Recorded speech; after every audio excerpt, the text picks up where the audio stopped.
How to create a sales funnel for your business. Today I am going to talk about how you can create a sales funnel for your business.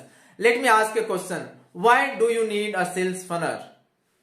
For example, suppose you want to sell an online course and you are promoting it online using a Facebook ad. Now, instead of keeping a direct buying link in an ad, you want to create an exciting offer which your potential customer might like and which will give them a taste of what you can offer.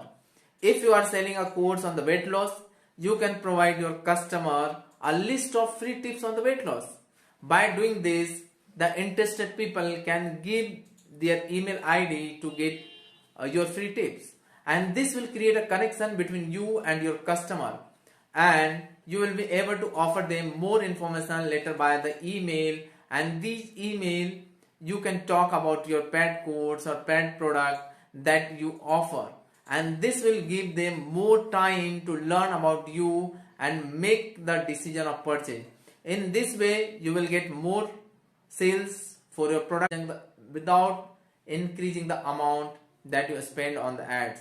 So this is how a sales funnel works.